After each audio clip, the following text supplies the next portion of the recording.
Private sector में। तो बाबा साहब ने जब ये कहा था कि उद्योगों का, कृषि का, बीमा का, सबका एक तरह से स्टेट कंट्रोल में हो, तो मित्रों, दोस्तों, ये बात आज के नेताओं को कैसे नेताओं ने भुला दी है, हमारे ओबीसी के, दलित समाज के, आदिवासी समाज के, ये उनसे आपको पूछना चाहिए।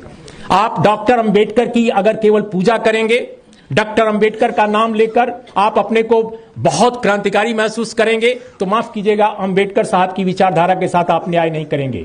अंबेडकर साहब के साथ न्याय, उनकी विचारधारा के साथ न्याय तब होगा जब आप उनकी तरह तर्कशील बनिए, उनकी तरह विवेकशील बनिए, उनकी तरह सवाल उठाइए, उनकी तरह संघर्ष कीजिए।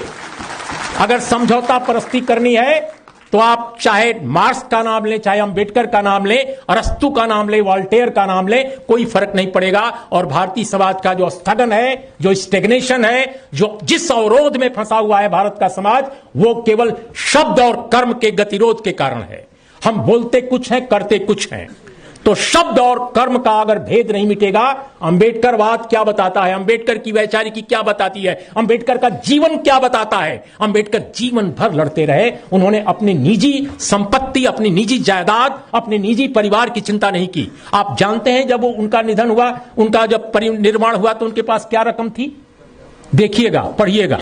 तो मेरा यह कहना है मित्रों कि अगर आपको सचमुच ईमानदारी से लड़ना है, देखिए हम लोगों की उम्र, हम लोग 60 के पार के लोग हैं, लेकिन आपकी जनरेशन को रहना है।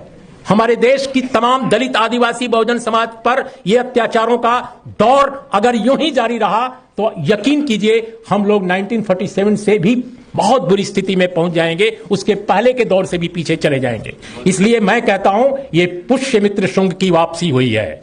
आज का दौर पुष्यमित्र शुंग की वापसी का दौर है।